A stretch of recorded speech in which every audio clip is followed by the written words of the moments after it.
Olá pessoal, eu sou o professor Canduca. Vamos de atualidades e relações internacionais ONU, a continuidade da nossa aula. A gente estava falando sobre os organismos da ONU, no bloco passado nós falamos sobre a Assembleia Geral, que tem 193 países, falamos sobre o Conselho de Segurança, composto de 5 cadeiras permanentes e 10 rotativas, e agora nós vamos falar do Secretariado-Geral da ONU. O Secretário-Geral da ONU, ele é o sul-coreano Ban Ki-moon. Ele é o cara que administra a ONU. Tá aqui o nome da fera, ó. Ban Ki-moon, tá ok? O tal do Ban Ki-moon é o chefão hoje da ONU. Esse cara aqui é o responsável pela administração da organização. A ONU tem mais de 50 mil funcionários espalhados pelo mundo, ok? O Ban Ki-moon, ele está no segundo mandato. O mandato de secretário-geral é de 5 anos e ele é renovável por mais 5. Ele está no segundo mandato, que vai até 2016, ok? Esse cara, além de administrar a ONU, ele participa das reuniões do Conselho, mas sem direito a voto. Ele tem direito à voz, faz o papel de intermediador e ele também participa dessas reuniões. É um dos cargos de grande importância no mundo e esse cargo ele é exercido de maneira rotativa entre os continentes. Geralmente, uma vez é a Ásia, outra é a Europa, outra é a América e tal, não sei o quê. Agora, por exemplo, é a Ásia e o próximo secretário da ONU tem que ser da Oceania ou da Europa, tá ok?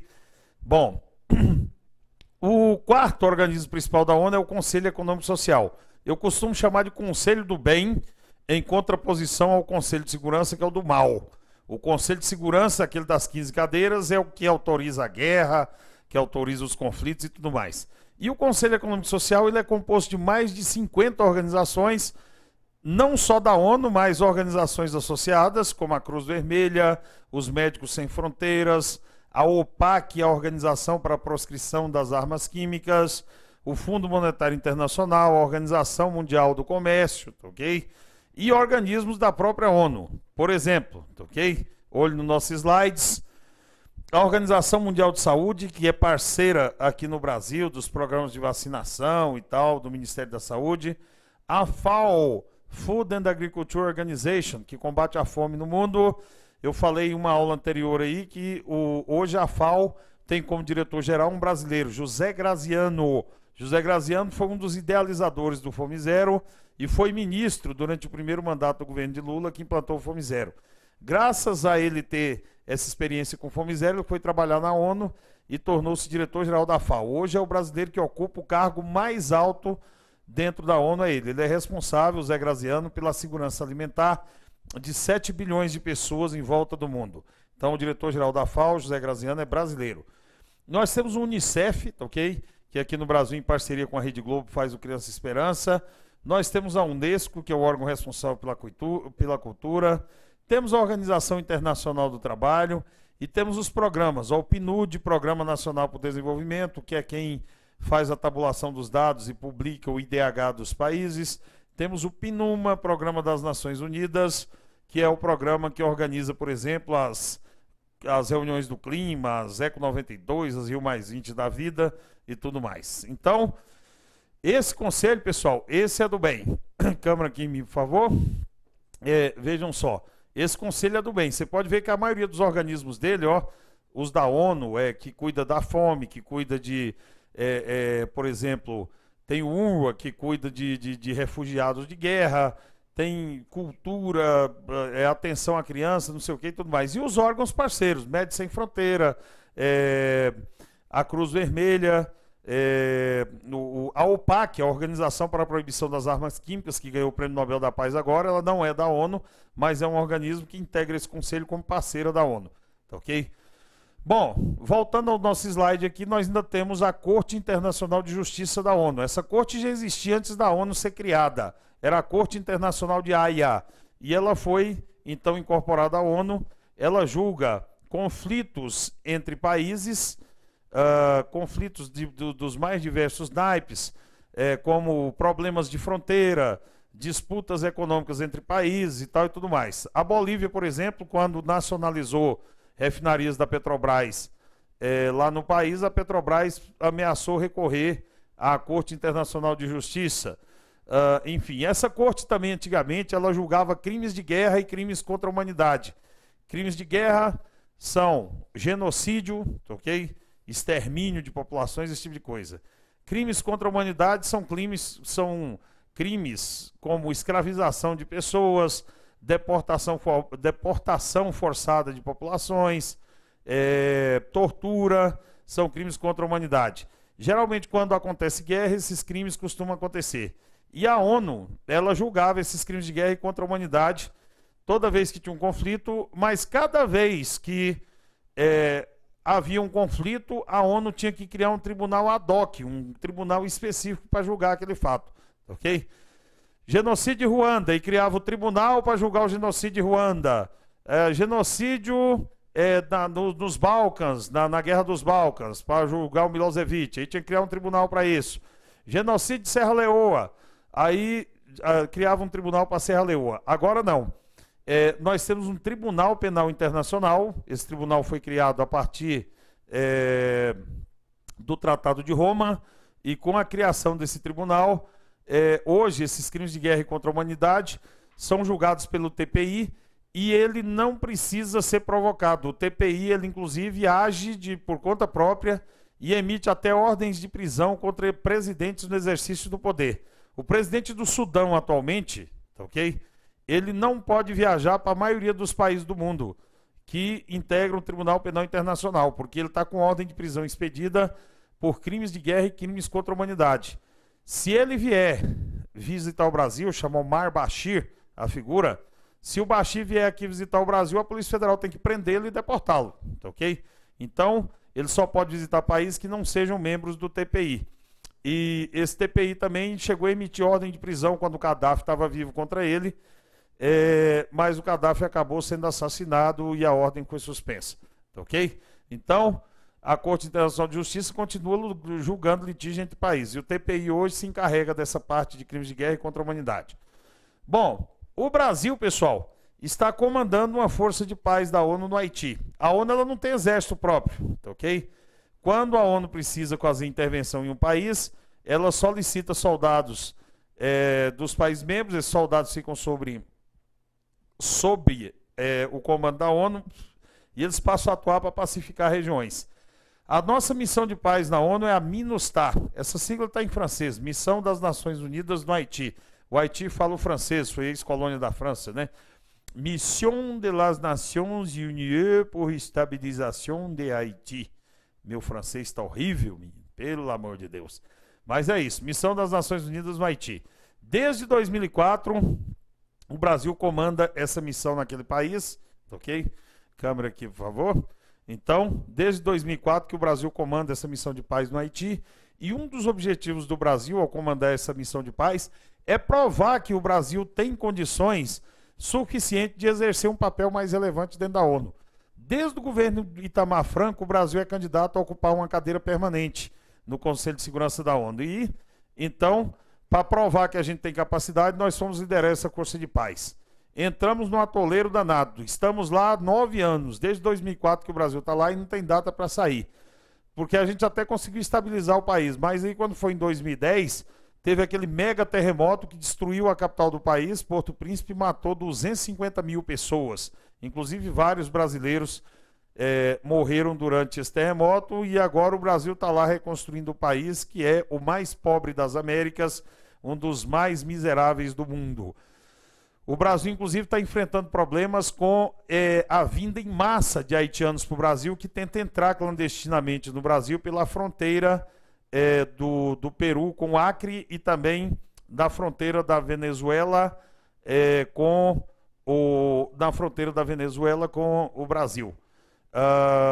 O Brasil, inclusive, teve que proibir a entrada de haitianos aqui sem visto, e o Brasil só está liberando 100 vistos por mês, 1.200 vistos por ano para a entrada de haitianos no Brasil, ok? São 100 vistos por mês, 1.200 por ano, desde o início do ano passado, que o Brasil permite que entrem de haitianos aqui, 1.200 por ano. Não mais que isso, porque estava chegando 5.000, 6.000 haitianos aqui todo ano no Brasil para tentar refazer a vida, tá bom? Então, nos metemos numa encrenca e não sabemos como sair dela, liderando essa missão de paz. Pelo menos uma coisa de positivo teve. O Brasil testou pela primeira vez essas tais de política de pacificador, as UPPs, que hoje a gente tem no Rio de Janeiro, As UPPs foram testadas pela primeira vez pelo Brasil lá em Porto Príncipe, tá ok? Porto Príncipe é uma cidade cheia de favela, cheia de morro. As forças de paz da ONU foram lá ocupar os morros de Porto Príncipe e instalaram unidades de polícia permanente em cima dos morros. Funcionou. Nós pegamos o modelo de lá e trouxemos aqui para o Rio e tem funcionado aqui no Rio também, tá bom? Bem, agora, olho no nosso slide aqui, porque nós temos um fato inédito. Isso aqui é assunto para cair em prova mesmo, ó. Outubro de 2013, acontece um fato inédito. Todo mundo quer ter uma cadeira na bendita da ONU. A Arábia Saudita recusa cadeira rotativa no Conselho de Segurança da ONU. Os países brigam entre si, que tem direito a essa cadeira rotativa, disputam e tal, para ter direito à cadeira e tudo mais. A Arábia Saudita, agora, no mês de outubro, ganhou o direito a ter uma cadeira e recusou, diz que não quer. É um protesto do governo saudita, diz que contra o papel dúbio que a ONU exerce no Oriente Médio. Enquanto a ONU critica o programa nuclear iraniano, por exemplo, Israel tem armas nucleares, eles não admitem que tem, mas todo mundo sabe que tem. E a ONU não faz nada contra Israel.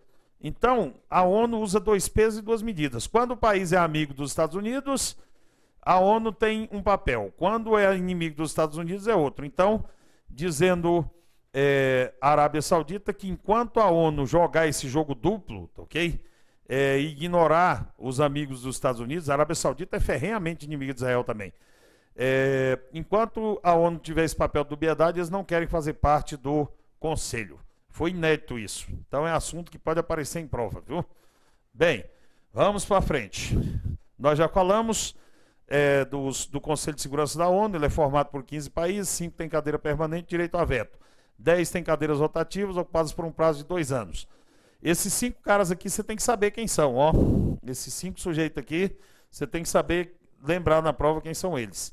Estados Unidos, Reino Unido e França. São os aliados da Segunda Guerra, os países do eixo. Estados Unidos, Reino Unido e França. E na época da Guerra Fria era assim, eram 3 capitalistas e 2 comunistas. China e Rússia, tá ok? China e era a antiga União Soviética. Quando a União Soviética acabou, a cadeira ficou para a Rússia. Então esses 5 você tem que saber, viu? Estados Unidos, Reino Unido, França, China e Rússia. Um único veto desses caras aqui, ó, derruba uma resolução. Se tiver uma votação for 14-1 e um dos 5 falar não, a resolução está cancelada. Agora, se houver uma votação e ela for 9 votos a favor e os 5 votar a favor da aprovação da resolução, vale.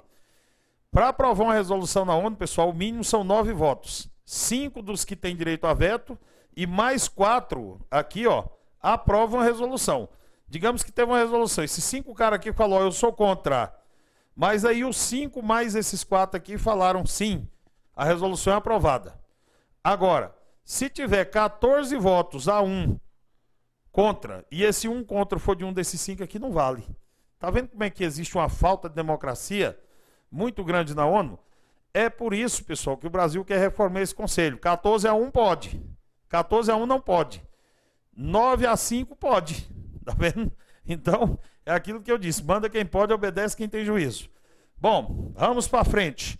Pessoal, nosso assunto agora é a famosa Primavera Árabe. Esse troço não está caindo, não, ele está despencando nas provas. E atualmente a Síria, por exemplo, está fazendo parte de tudo que é prova, até porque o país está em guerra civil, mais de 110 mil pessoas já morreram por lá, segundo a ONU. O Observatório de Direitos Humanos da Síria, sediado em Londres, diz que o número é maior. Tivemos o uso de armas químicas no país, a coisa realmente está pegando fogo, literalmente, lá para as bandas da Síria. E aí nós vamos falar um pouco sobre essa Primavera Árabe, da origem, como é que foi e tal, para a gente ver como é que está a situação em cada um dos países onde houve conflito. Bom, a primeira coisa a gente tem que ver, né, a terminologia dessa palavra. De onde que vem Primavera Árabe para designar um grupo de guerras? Que na verdade a Primavera Árabe foi uma onda de guerras, uma onda de rebeliões que sacudiu o Oriente Médio e derrubou governos não só na Península Arábica, mas também no norte da África, ok? Caíram o Gaddafi, caiu o Mubarak, caiu o Saleh, caiu o Ben Ali, enfim, tudo mais. E chamaram isso de primavera. Bom, na verdade é porque tudo começou lá na Tunísia. A Tunísia é um país cuja flor símbolo é a flor de jasmim. A Tunísia tem como símbolo a flor de jasmim. E o primeiro presidente que caiu foi exatamente o general Zine El Abidine Ben Ali, da Tunísia. A queda desse ditador, que estava há 23 anos no poder, foi chamada pelo povo de Primavera Árabe.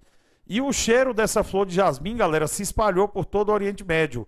E as revoluções brotaram como flores na primavera em tudo que é país do mundo árabe. Mais de 10 países enfrentaram revoltas e com isso, então, consignou-se que era como se fosse uma primavera, com o desejo de liberdade brotando em todos os lugares, tá ok? A Revolução de Jasmim da Tunísia fez brotar uma primavera de revoluções. Bacana, né? Bom, essa primavera árabe foi uma onda de rebeliões que sacudiu o mundo árabe. Bom, agora o povo não sai se revoltando se não tiver um motivo, não. Quais que foram as raízes do descontentamento? As raízes do descontentamento foram as seguintes: governos autoritários, corruptos e truculentos, tá ok? Governos autoritários, corruptos e truculentos lá no Oriente Médio. Desemprego, miséria, pobreza e concentração de renda. Enquanto os sheik árabes, donos dos postos de petróleo, estão comprando quadros de 250 milhões de dólares, colecionando Ferrari, comprando times de futebol, comprando Airbus A380 para uso pessoal. Cara, o primo do rei da Arábia Saudita comprou um avião Airbus A380 para uso pessoal. Pouquíssimos aeroportos do mundo comportam esse avião, que chega a transportar 850 passageiros. Ele fez um palacete voador, mandou construir quartos de empregado, de hóspede, mesa com 14 lugares para ele e as 3 esposas, banheira jacuzzi dentro da suíte do casal, escadarias para subir de um andar do avião para o outro, folheada a ouro, torneiras de ouro, não sei o quê. R$1 bilhão o avião do primo do rei da Arábia Saudita custou. E o povão morrendo de fome, tá ok? O povão na miséria, o povão desempregado. Cara, se você pegar a lista dos homens mais ricos do mundo, da revista Forbes, tá ok? Que publica a lista dos mais ricos, pode procurar os governantes árabes de cima para baixo. Agora, se você pegar a lista do IDH da ONU, que mede a qualidade de vida, são 186 países. Você pode correr o dedo de baixo para cima, que os países árabes vão estar lá embaixo, tá ok? Porque a renda está inteiramente concentrada nas famílias reais e nos grupos dirigentes, nesses ditadores que chegam no poder e não saem mais. O Gaddafi, quando caiu, estava com 42 anos no poder. Era o mais longevo de todos. O do Iêmen estava com 32 anos no poder. O da Tunísia, 23 anos. O Mubarak estava com 30 anos no poder. E preparando os filhos para sucedê-los, tá ok? Então o povo não aguentava mais isso, não. Governos autoritários, corruptos e truculentos, desemprego, miséria, pobreza, concentração de renda. E essa época dessa rebelião coincidiu com a alta mundial do preço dos alimentos. Segundo a ONU, os alimentos estão no preço mais alto dos últimos 20 anos. E como os países árabes não produzem alimento, okay? Quase tudo, com exceção do Egito, né, que tem o poderoso rio Nilo, que lhe dá alimentos com fartura, os demais países têm que importar alimento. Quando o preço sobe, meu amigo, muita gente passa fome, tá ok? Então, juntou tudo isso e o povão resolveu se revoltar. E, mais uma vez, o cyberativismo, a importância das redes sociais foi crucial nesse processo. O Twitter e o Facebook foram as principais ferramentas que serviram para convocar milhões e milhões de pessoas para sair às ruas. Os governantes árabes, diante dessa revolução pela internet, dessa onda cyberativista, tá ok? Decidiu tomar decisões desesperadas. Lá no Egito, o Hosni Mubarak mandou cancelar, cortar a internet, tirou a internet do ar, mandou prender o diretor do Google no Egito, porque ele não quis tirar o Google do ar. Ele mandou prender o diretor do Google, emudeceu os SMS, que ele tirou a internet do ar, o povo danou a mandar torpedo SMS. Ele mandou cortar a telefonia celular para ver se as pessoas não se comunicavam entre si, mas o povão já estava na rua, filho. Depois que houve a primeira manifestação, aí só o boca a boca resolveu. E o bicho pegou geral. A primeira vítima dessa primavera foi exatamente o general Ben Ali, da Tunísia, que estava há 23 anos no poder. Olhe no slide aqui para a gente ver o que aconteceu com esse caboclo. Olha só. Aqui está a bandeira da Tunísia. Vocês podem reparar que essa bandeira tem como símbolo uma lua crescente. A lua crescente é o símbolo do islamismo. O cristianismo tem a cruz, os muçulmanos têm a lua. Vocês vão ver que, se você olhar as bandeiras dos países árabes, muitas delas têm essa lua crescente que é o símbolo do Islã, tá ok? Inclusive a cruz vermelha nos países muçulmanos não se chama cruz vermelha, ela se chama crescente vermelho. Como a cruz é um símbolo do cristianismo, seria um desrespeito aos muçulmanos as ambulâncias andar com a cruz pintada na porta. Imagine uma ambulância branca com a cruz vermelha na porta andando no Afeganistão. Ela não ia andar 100 metros, os caras iam explodir. Então, nos países árabes, a cruz vermelha, em respeito ao Islã, é crescente vermelho. Eita, a aula do tio Canduca também é cultura, viu, galera? Isso aqui não é muito de cair em prova, não, mas a galera fica sabendo, tá ok? Tio Canduca também é cultura. Bom, vamos ao slide do Ben Ali, tá ok? Olha a cara do malandro, tá ok? 23 anos no poder, considerado corrupto, brutal na truculência, tá ok? Mandava a polícia sentar o porrada em todo mundo, tortura e podre de rico, mais podre do que rico, diga-se de passagem, tá ok? Esse general, Zine El Abidine Ben Ali, ele foi derrubado depois de 23 dias de protestos. 23 dias, o país parou e ele fugiu do país. Antes de fugir, ele passou no Banco Central e levou das reservas do Banco Central do país 40 toneladas de ouro. Ele encheu um avião cargueiro com 40 toneladas de ouro e voou para a Arábia Saudita com esses 40 mil quilos de ouro e pediu asilo lá para o rei da Arábia Saudita. O rei da Arábia Saudita deu asilo para ele e disse que não vai deportá-lo. Ele já foi julgado à revelia, foi condenado à prisão perpétua e a devolver a grana que ele roubou. As contas dele identificadas foram bloqueadas, bens que ele tinha em Paris, apartamento, mansão, foi bloqueado, mas a grana que ele levou para a Arábia Saudita, as 40 toneladas de ouro, estão com ele lá, ele e a esposa dele, tá ok? E o rei da Arábia Saudita já falou que não vai deportá-lo de volta ao país. Então ele está sentado em cima de 40 mil quilos de ouro. Bom, o que foi que causou essa revolta toda lá na Tunísia? Bom, foi a morte de um jovem chamado Mohamed Bouazizi. A morte desse jovem foi estupim da revolta, tá ok? Bouazizi era um vendedor de fruta, pessoal, de 26 anos, órfão de pai, que desde criança vendia fruta na rua para cuidar da mãe e das irmãs. A polícia de uma cidade do interior da Tunísia, da cidade de Sidi Bouzid, resolveu prender o carrinho de fruta dele, alegando que ele estava irregular. Ele tentou resistir ao aprisionamento do carrinho de fruta, que era o ganha-pão dele, da mãe e das irmãs, e a polícia espancou ele. Ele foi na prefeitura reclamar e queria uma audiência com o prefeito lá de Sidi Bouzid. A secretária riu da cara dele e disse que não ia nem incomodar o prefeito por causa de um inútil igual ele. E ele apelou, os guardas da prefeitura deram mais uma surra nele e jogaram ele para fora da prefeitura. A secretária teria até cuspido no rosto dele, quem testemunhou o fato, tá ok? Diante de tanta truculência, do lado da prefeitura tinha uma loja que vendia thinner. Ele então, num gesto de profundo ódio, resolveu ir até essa loja de thinner, comprou um galão de 5 litros de thinner, jogou na cabeça o thinner e se incendiou na porta da prefeitura, se matou, se auto-imolou, tá ok? No mundo árabe, tá ok? No mundo árabe, pessoal, é muito comum essa coisa do martírio. Olha só, uma coisa cultural interessante. Homem-bomba não é suicida. Quem joga thinner na cabeça e se incendeia na porta da prefeitura não é suicida. Quem morre em nome de uma causa, segundo a crença islâmica, não é suicida, é mártir. E o mártir vai para o céu. Chegando lá no céu, tem 72 virgens esperando por ele para servi-lo. Tá ok? E a salvação do mártir está garantida. Então, o martírio no mundo árabe é muito comum. Ele resolveu se martirizar na porta da prefeitura para protestar por causa dessa truculência. Bom, se fosse há uns 20 anos atrás, galera, tá ok? A morte desse rapaz no interior da Tunísia teria passado despercebida. Como nesses países árabes aí, todos eles são ditadura, e em todos eles a imprensa é controlada, só tem jornal do governo, só tem televisão do governo, e se tiver privado tem censura, eles não iam deixar nem publicar, não ia sair nem lá na capital, que esse rapaz fez isso lá no interior da Tunísia. Acontece, filho, que nós estamos em tempos de internet.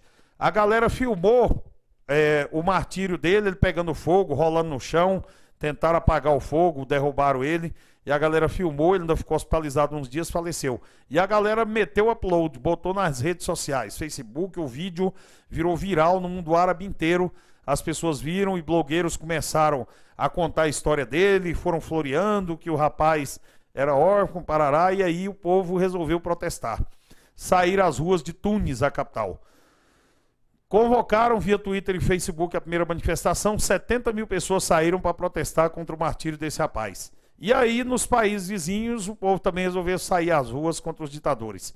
Mais uns 5 jovens em países diferentes resolveram se martirizar também, jogar gasolina na cabeça e se incendiaram. No Marrocos, na Jordânia, na porta de prédio público, morreu uns 5 queimados. Tá ok? Mate, foram encontrar as virgens deles lá. Bom, galera, resultado é que esse fogo que pegou no corpo de Mohamed Bouazizi incendiou um barril de pólvora. E esse barril botou fogo no Oriente Médio, meu amigo. Do Marrocos, que fica do Marrocos, que fica no extremo oeste, até a região do Golfo Pérsico, lá do outro lado no extremo leste e tal, do norte da África até chegar na Ásia, os países árabes começaram a ter problemas, tá ok? Bom, esse camarada aqui aguentou 23 dias de protesto. Depois de 20 dias houve greve geral, os bancos fecharam, o comércio fechou, greve geral, as pessoas ameaçavam saquear os bancos e o comércio se abrisse, a economia do país parou, ele fugiu. Bom, então, resumo, vamos ao slide. Governante da Tunísia, que foi derrubado, Zine El Abidine Ben Ali, derrubado, fugiu levando 40 toneladas de ouro, segundo o governo que o sucedeu. A morte do jovem Mohamed Bouazizi foi estupim da revolta. As redes sociais são a principal ferramenta de mobilização, Twitter e Facebook. A economia da Tunísia é baseada em turismo, fosfato, petróleo e agricultura. Então, okay? O clima mediterrâneo de lá é bom para agricultura. Mortos na revolta, mais de 78. Bom, depois que o ditador caiu do poder, teve eleição lá em 23 de 10 de 2011 e o Partido Islâmico Ennahda foi o principal vencedor. Esse partido convocou uma Assembleia Constituinte, o país vai ter uma nova Constituição e deve se transformar numa democracia. Ok? O próximo a cair seria Hosni Mubarak, do Egito. Ok? Na sequência caiu Hosni Mubarak, do Egito. A queda de Mubarak, que estava no poder há 30 anos e era um dos pouquíssimos aliados de Israel no Oriente Médio. O Egito faz fronteira com Israel e somente Egito e Jordânia, dos 21 países árabes, são 21 países árabes no total, somente Egito e Jordânia têm acordo de paz com Israel e reconhece e mantém relações com Israel. Ok? O governante do Egito é Hosni Mubarak, que foi derrubado e julgado. 846 pessoas morreram na revolta, ele foi julgado responsável pela morte dessas 800, comandante da morte dessas 846 pessoas, e foi condenado à prisão perpétua. Ok? Só que o velho está com 84 anos e está com câncer em estado terminal, meu amigo, ok? Já tinha operado desse câncer na Alemanha, então ele ficou preso durante um tempo no hospital prisão e agora, em agosto de 2013, ele foi libertado sob protestos populares e foi transferido para uma prisão domiciliar. Ele agora está num hospital, sem ser hospital-prisão, e severamente vigiado por seguranças, mas está fora da cadeia. O povo queria que ele fosse enforcado, mesmo com câncer e tudo, o povão queria que ele fosse à forca, ok? Olha só, dados sobre o Egito. Governante Hosni Mubarak, governou o país 30 anos. O exemplo da Tunísia é o estupim da revolta. As redes sociais, Twitter, Facebook, SMS, são as principais ferramentas de mobilização. O Egito é um país grande, tem 80 milhões de habitantes e a economia do país se baseia na agricultura, no turismo, que as pirâmides e tal, e é um dos berços das civilizações do mundo, manufatura, principalmente de roupas e tecidos, e o pedágio do Canal de Suez, que atravessa o Egito e rende cerca de 2 bilhões de dólares por ano ao país. Mortos na revolta, 18 dias de revolta, hein? 846 mortos. Na Tunísia foram 23 dias de revolta, 76 mortos. Lá 18 dias, 846 mortos. Então, o Mubarak caiu e entrou, depois dele teve eleições, tá ok? Deixa eu só concluir isso aqui. Teve eleições, mas a situação no Egito não virou democracia não, pessoal. Diferentemente da Tunísia, olha só a situação, tá tensa lá no Egito. Em junho de 2012, Mohamed Morsi, do Partido Liberdade e Justiça, que é ligado à Irmandade Muçulmana do Egito, ele é eleito presidente. Essa Irmandade Muçulmana é um grupo radical que quer implantar uma lei islâmica no Egito. Quer implantar leis rigorosíssimas, que é troço de cortar a mão de gente fora, igual lá na época do Afeganistão, do Talibã e tudo mais. E assim que o Morsi foi eleito, ele se colocou acima da Constituição. Através de decretos presidenciais, ele se declarou acima da Constituição. Bom, um ano depois de eleito, o Mohamed Morsi foi deposto sob a acusação de querer implantar uma ditadura islâmica no Egito, porque ele estava ignorando a Constituição, governando por decretos e fazendo leis que estavam conduzindo o país gradativamente a essa ditadura islâmica. Em vez de uma democracia, estava indo para o lado de uma democracia islâmica. E o Egito é um país laico, leigo, onde religião e política é separada. A Constituição do país, depois do golpe militar, foi suspensa e os militares deram um banho de sangue, massacrando partidários de Morsi nas ruas. Vocês devem ter visto pela TV, viu, pessoal? O massacre contra os manifestantes pró-Morsi na TV. Os militares mataram, assim, 600 pessoas de um dia para o outro, e tal, numa das praças lá do Egito, na Praça Tahrir, que é a principal praça do país, e silenciaram a bala todos os manifestantes. O Morsi foi preso e ele vai ser julgado mês que vem. Esse assunto é assunto para prova, hein? Mês que vem vai ser o julgamento dele, novembro de 2013. Morsi deve ir a julgamento a partir do dia 4 de novembro por incitação a assassinato. Incitação a assassinato. Ele diz que não reconhece os poderes do tribunal que vai julgá-lo e mais. Os militantes da Irmandade Muçulmana e os adeptos dele diz que vão às ruas e vai ter um banho de sangue de novo nas ruas assim que começar o julgamento dele, porque eles querem evitar esse julgamento. Bom, por enquanto nós vamos ficando por aqui, crianças, e a gente continua no próximo bloco, tá ok? Um abraço a todos.